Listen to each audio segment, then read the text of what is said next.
16번째 강의입니다. 가부개혁, 근대적 개혁의 완성이라 할 수 있는 가부개혁의 내용을 살펴보도록 하겠습니다. 영상을 통해서 이야기 시작해 보겠습니다. 잔인한 햇살에도 그 봄은 아름다웠어. 숨죽인 들판 위로 꽃잎은 붉게 피어나 끝없이 긴 밤에도 나를 덮은 건 푸르름이라. 필요한 꿈이라도 다시 떠나리라. 모든 바람이 못닌 날 그리움이 허락될 그날 거칠 게 없는 마음으로 널 부르리라.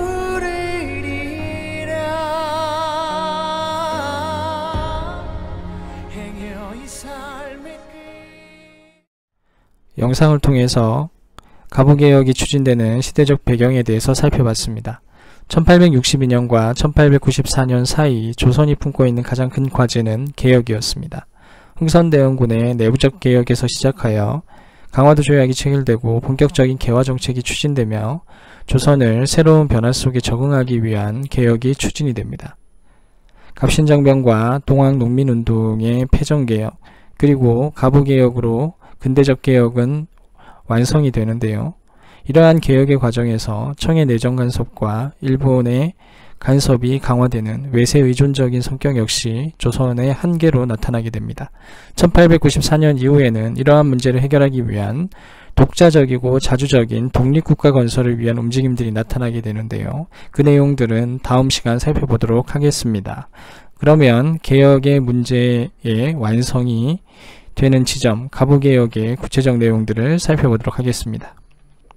교과서 22페이지입니다. 가부개혁의 배경에 대해서 살펴보도록 하겠습니다. 국내적 상황을 살펴보면 내부적인 개혁 요구가 끊임없이 제기되고 있었습니다. 1884년 갑신정변을 통해 제시된 혁신정강의 14개조의 내용은 이후에도 많은 개화파 지식인들을 중심으로 해서 구체적으로 논의되고 끊임없이 지속적으로 그 개혁의 방향을 요구받게 되고요.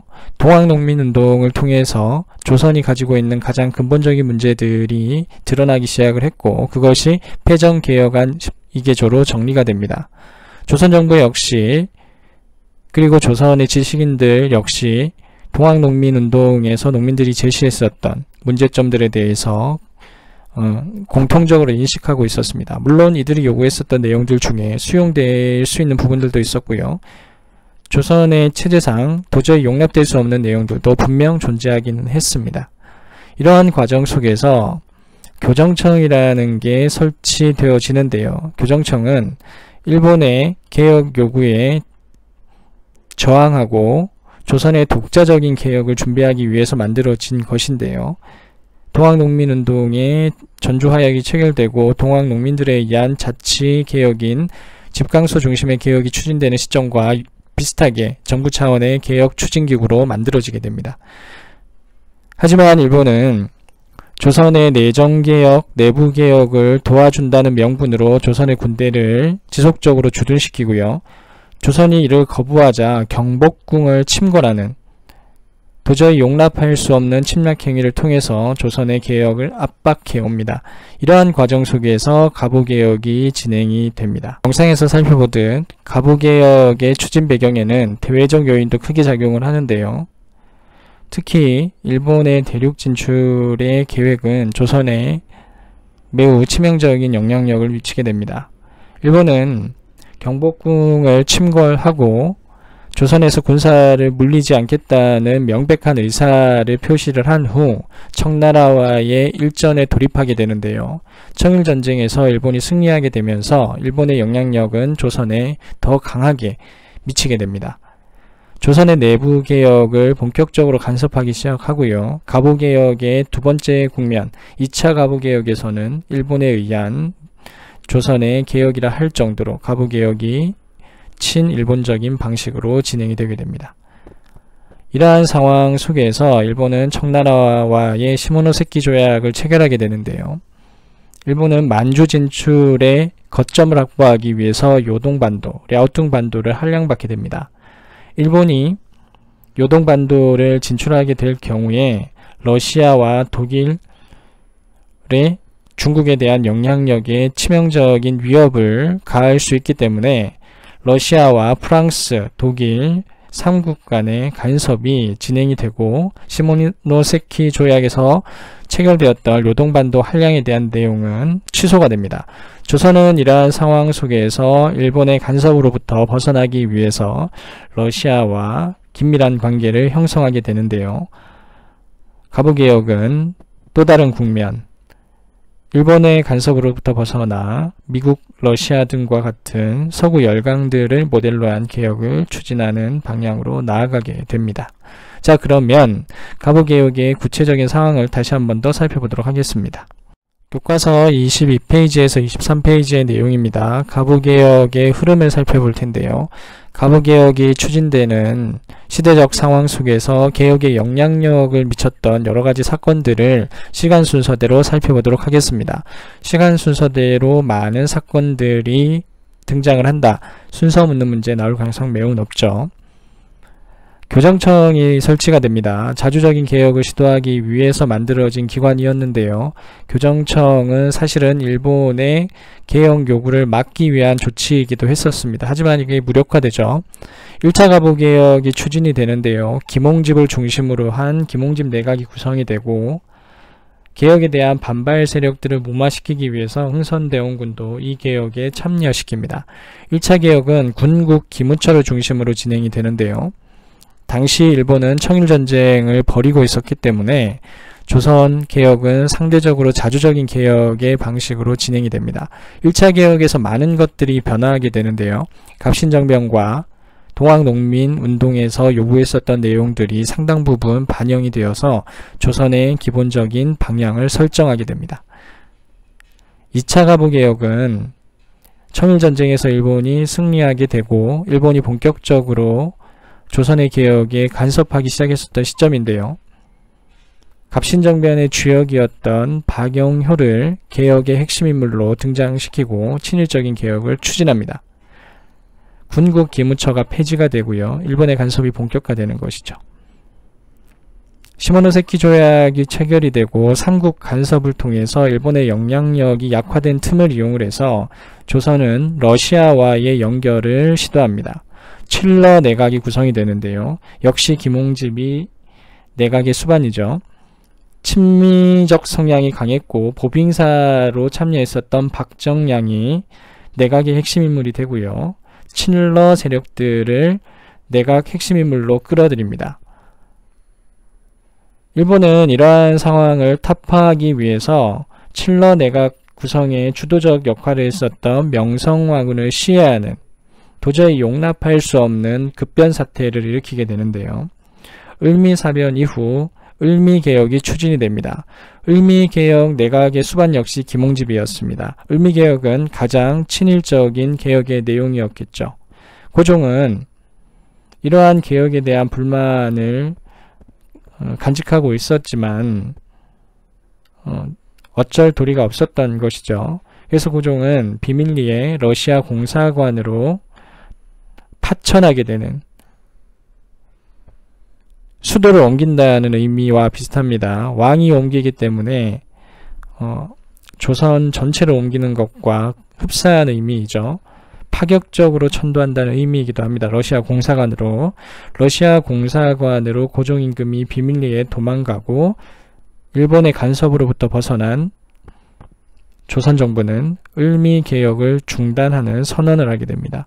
을미개혁의 중단과 함께 아관파천의 시기가 시작이 되는데요. 불행히도 당시 러시아는 일본만큼이나 조선의 이권을 탐하고 있었고요. 러시아뿐만 아니라 그 주변 국가들 역시 조선의 경제적 이익을 탐하고 있었기 때문에 아관파천 시기는 조선의 이권이 가장 강하게 약탈되는 시점이기도 했습니다. 이러한 시대적 흐름, 개혁의 시간적 흐름을 살펴봤습니다. 좀 더 구체적인 내용을 살펴보도록 하겠습니다.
놈들이냐?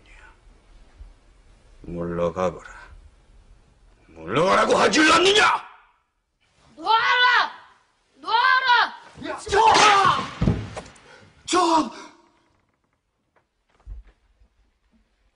이놈들!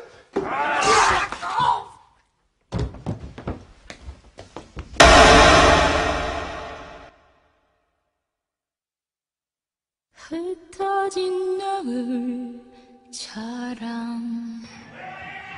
내 아픈 기억도 다지면 그땐 웃어질 거요 이 마음 그리운 이쯤에 어머니 지켰다. 이놈들! 오늘 한 잔이라고! 저기 홀로 별 하나 내가 조선에 나의 외로움을 아는 건지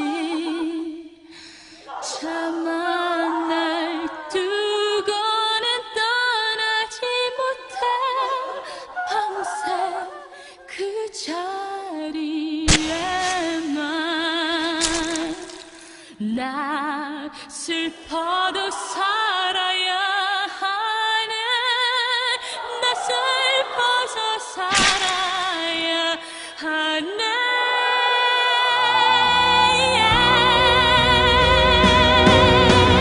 이 삶이 다하고 나야 알 텐데 내가 이 세상을 다녀간 그 이유 나 가고 싶어 하는 이 내 슬픔 속에도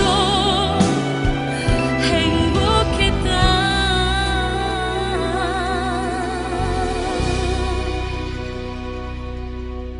믿게 해.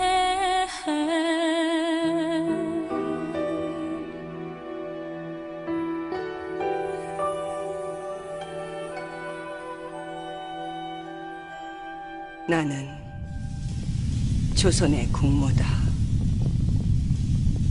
비록 타오르고 타올라 그저 한 줌의 재로 흩어져 바람을 타고 빗물에 쓸려 외롭게 떠돌지라도 이것이 어찌 내 마지막이라 하겠는가. 을미사변의 영상을 살펴봤죠. 국모가 시해되는 상황이었고요.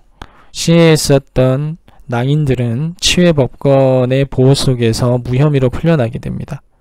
조선은 치욕적인 침탈의 역사를 경험하게 되죠. 을미사변 이후에 조선의 대응의 모습을 살펴보도록 하겠습니다. 아관파천이 이루어지게 되고 러시아를 통한 일본의 견제가 이루어집니다. 하지만 각종 경제적 이권이 각국에게 이양되게 됐던 것이죠. 러시아뿐만 아니라 최혜국 대우를 맺었던 대부분의 서양 열강들에 의해서 조선의 탄광, 항구, 그리고 금광, 다양한 경제적 이권들이 양도되게 되는 상황이 벌어지게 되었던 겁니다.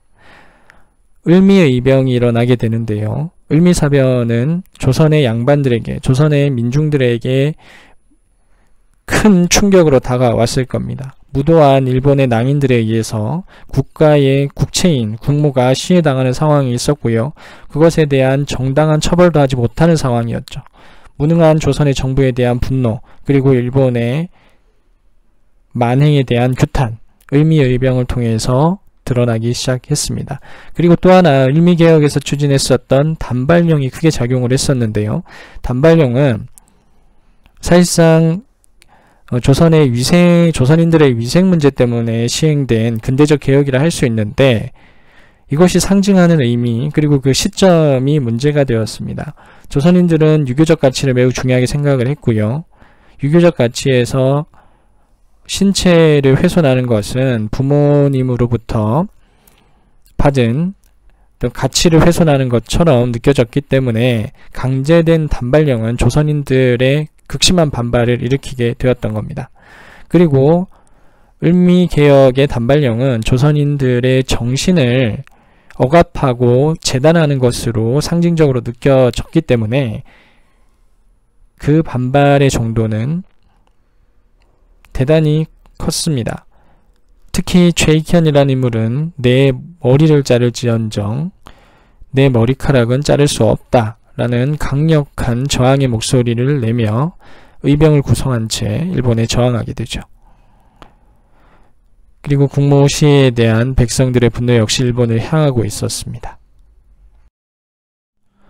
시간적 흐름을 다시 정리를 해보면 교정청이 설치가 됩니다. 교정청이 설치가 돼서 일본의 개혁 요구를 방어했죠. 일본은 무리수를 둡니다. 일본군의 공성 침입이 이루어지고 나서 본격적인 청일전쟁이 시작이 되는데요. 청일전쟁이 시작되는 시점에 1차 가부개혁도 추진이 됩니다. 1차 가부개혁이 추진되는 과정에서 청일전쟁이 끝이 나요. 청일전쟁이 끝이 나고 본격적으로 2차 가부개혁이 추진이 됩니다. 청일전쟁의 결과 맺어진 조약이 시모노세키 조약이죠. 시모노세키 조약에 의해서 일본이 많은 이익을 가져가게 되자 삼국 간섭을 통해서 일본을 견제하게 되는데요. 삼국 간섭을 통해서 일본이 견제되는 모습을 지켜본 조선 정부는 칠러 내각을 구성합니다. 러시아를 끌어들여서 조선의 위기를 극복하려는 시도였죠. 일본 정부는 이러한 조선의 움직임을 차단하기 위해서 을미사변을 일으킵니다. 을미사변 이후에 추진된 사건이 을미개혁이죠. 을미개혁이 추진되는 과정에서 민심이 분노하고 폭발하기 시작하면서 고종임금도 정치적인 제스처를 취하죠. 러시아 공사관으로 이동하게 되는 아관파천이 이루어지게 됩니다. 그리고 을미개혁은 중단이 되는 거죠. 자, 여기서 눈여겨봐야 될 시점들. 일단 교정청 이후에 궁성 침입이 일어납니다. 궁성 침입 이후에 청일전쟁이 일어나죠. 그리고 가부개혁 추진이 됩니다. 가부개혁 1차 가부개혁과 2차 가부개혁 사이에 청일전쟁이 중단이 돼요. 끝이 나는 거죠. 그리고 맺어진 조약이 시모노세키 조약입니다. 시모노세키 조약의 결과 삼국간섭이 이루어지고 삼국간섭이 이루어지고 나서 칠러 내각이 구성됩니다. 칠러 내각 구성된 후에 을미사변 그리고 을미사변의 결과 을미개혁이 추진이 되는 거죠. 을미개혁에 대한 분노 그리고 위기 이러한 것들이 아관파천이라는 사태를 만들어내게 된다. 그래서 시간적 흐름 잘 기억해 주시기 바랍니다. 가부개혁이 추진되는 과정과 그 과정 속에서 일어났었던 다양한 정치적 변화에 대해서 살펴봤습니다. 일본의 영향력이 강화되는 시점에서 진행된 개혁의 내용들, 그리고 그것을 타파하기 위해서 노력했었던 정부의 노력. 하지만 국모가 시해되고 러시아 공사관으로 파천할 수밖에 없었던 조선 정부의 비극적인 현실, 이러한 것들이 복합적으로 나타났던 것이 가부개혁의 진행 과정의 모습들이었고요. 지금부터는 가부개혁의 내용들을 살펴보도록 하겠습니다. 가부개혁은 조선인들이 근대적인 사회로 변화하기 위해서 노력했었던 목소리들이 하나로 응집되는 최종의 결과물이라고 할 수 있는데요. 그 내용들을 구체적으로 살펴보도록 하겠습니다.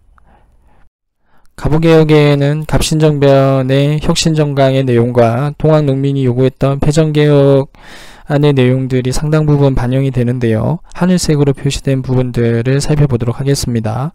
문벌을 폐지하고 인민평등의 권리를 세우며 능력에 따라 관리를 임명한다 라는 내용과 노비문서는 불태워버릴 것, 그리고 천인의 대우를 개선하고 백정이 쓰는 패랭이를 없앨 것 등 신분적 차별을 해소하겠다는 내용들은 가부개혁에 반영이 됩니다. 모든 재정은 호조에서 통할한다 라는 것은 앞에서 이야기했듯 재정 일원화의 내용인데요. 근대 국가에서 재정을 일원화하는 것은 매우 중요한 작업 중의 하나였습니다. 갑신정변에서 진행됐던 재정 일원화는 가부개혁에서도 그대로 이어집니다. 젊은 과부의 재가를 허용할 것, 그리고 조혼을 금지할 것, 인신매매 등을 금지할 것 등 사회적 악습과 폐습을 없애고 백성들의 삶을 개선시켜 주겠다는 내용 역시 가부개혁에서 그대로 반영이 됩니다.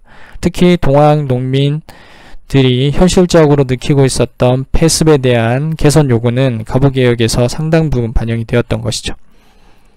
하늘색 부분은 이처럼 갑신정변과 동학농민들의 요구들이 반영이 된 케이스라고 할 수 있고요. 보라색은 갑신정변의 주도 세력과 동학농민운동의 주도 세력이 신분적 차이가 있었고 계급적 차이가 있었기 때문에 그들이 바라보는 세상의 근본적인 문제 역시 달랐을 겁니다.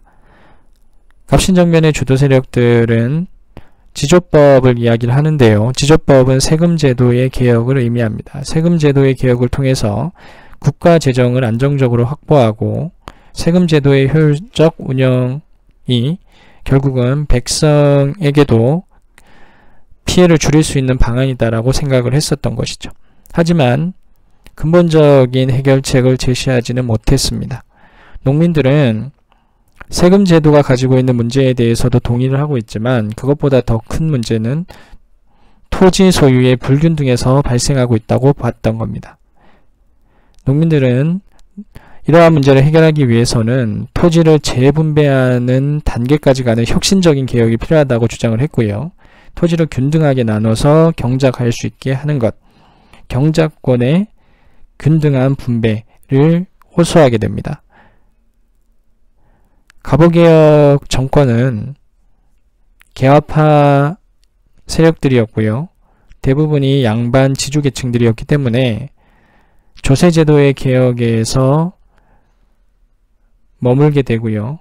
농민들이 요구하는 급진적인 개혁인 토지제도의 재분배 단계까지 가는 것에 대해서는 동의하지 않았습니다.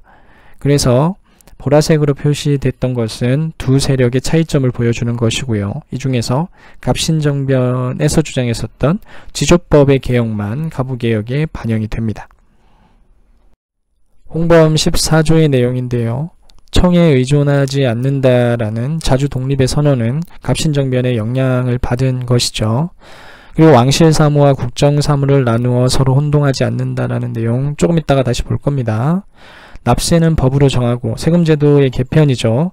조세징수, 경비 지출은 모두 탁지하문에 관할 속한다. 재정 일원화의 원칙입니다. 갑신정변에서 수용된 내용이라고 볼 수 있습니다. 그리고 문벌을 가리지 않고 인재를 고르게 등용하겠다라는 내용 역시 갑신정변의 내용을 그대로 수용한 부분이 큽니다. 자, 그러면 홍범 14조의 내용과 더불어서 진행됐던 가부개혁의 내용들을 구체적으로 살펴보도록 하겠습니다. 가부개혁은 1차, 2차, 그리고 3차라 할 수 있는 을미개혁으로 진행이 되는데요. 1차에서 대부분의 개혁들이 추진이 됩니다. 재정 일원화는 갑신정변의 연장선에 있죠. 갑신정변에서는 호조에서 일원화했다면 가부개혁에서는 탁지하문에서 재정을 일원화해서 관리하게 됩니다. 그리고 은본이 화폐제도를 시행하는데요. 별표를 쳐둡니다. 화폐의 기준화폐를 은으로 잡고 국가 경제의 혼란을 최대한 적게 하려는 시도이고요. 동시에 국제사회와의 경제적인 소통을 위해서 국제사회의 기준이 되는 화폐제도를, 근대적 화폐제도를 시행하겠다는 의지이기도 했습니다. 신분제, 과거제 폐지되죠. 고문, 연좌제, 그리고 조혼, 인신매매 등의 악습들이 폐지가 됩니다. 과부의 재가도 허용이 되죠. 이러한 내용들은 주로 동학농민들의 요구가 수용된 측면이라고 볼 수 있습니다. 그리고 앞에서 이야기했던 행정 개편에 대해서 중요한 내용들이 있는데요. 별표를 쳐둡니다. 의정부와 국내부를 구별해서 국정의 의무와 국정행정과 왕실의 행정을 분리시킵니다. 왕의 개입을 차단하겠다는 의지이기도 한데요. 사실은 근대적으로 필요했었던 합리적 행정체제이기도 합니다. 입헌군주제로 가려고 하는 시도라고 볼 수 있는 것이죠. 2차 가부개혁에서 눈여겨볼 여지는 사법권의 독립입니다. 재판소가 설치가 되는데요. 과거의 조선의 모습을 보면 행정가였던 사또가 재판까지 같이 하죠. 춘향전을 보면 사또가 춘향이를 불러서 너의 죄를 알렸다라고 심문을 하죠. 사또는 군수나 도지사입니다. 행정가인데 마치 판사처럼, 검사처럼 활동을 하게 됩니다. 조선은 행정과 사법권이 결합되어져 있었던 부분이 강했었는데요. 근대 국가에서는 이런 것들은 굉장히 위험하다고 판단이 됐었던 것이죠. 그래서 가부개혁 이후에는 재판소가 독립하게 되면서 행정과 사법권이 분리되는 모습이 나타납니다. 이 부분 되게 중요합니다. 기억을 해둡니다. 그리고 팔도를 23부와 337개의 군으로 구성하는 지방행정제도가 개편이 되는데요. 이런 게 있었다 정도만 기억해 두시면 되겠습니다. 을미개혁, 을미사변 이후에 추진된 개혁이죠. 가장 친일적인 개혁이긴 했는데요. 그래도 근대적으로 상당히 큰 영향력을 미쳤던 개혁 중에 하나입니다. 단발령의 별표를 쳐둡니다. 단발령은 위생 문제 차원에서 시작되었던 것이지만 조선인들의 정신을 훼손한다는 의미가 강했기 때문에 전국적인 반발과 저항이 일어나게 되는 단초가 됩니다. 을미의병의 단초가 됐던 단발령 기억을 해둡니다. 태양력은 양력을 사용하기 시작했다는 거죠. 그전에는 음력을 사용했습니다. 그리고 종두법, 당시 천연두의 예방접종을 위한 종두법이 시행이 되는데요. 국가 차원에서 보건과 위생 문제를 관리하기 시작했다는 의미입니다. 지금의 질병 본부와 같은 시스템을 조선에서도 만들어가기 시작했다는 의미이기도 하죠. 소학교가 설립이 됩니다. 초등학교가 이때 처음으로 나타나기 시작했고요. 우편 사무 업무도 재개가 됩니다. 우정국 기억나죠? 갑신정변 때문에 문 닫았다가 을미개혁 이후에 다시 우편 사무가 재개됩니다. 갑오개혁의 핵심 내용들이고요. 하늘색으로 표시된 것들은 갑신정변과 동학농민의 패정개혁안이 반영된 개혁 내용이라고 보시면 되고요. 갑오개혁에서만 나타나는 내용들은 분홍색입니다. 분홍색으로 표시되어진 내용들입니다. 그리고 2차 갑오개혁에서 눈여겨봐야 될 내용들 노란색으로 표시를 해두고요.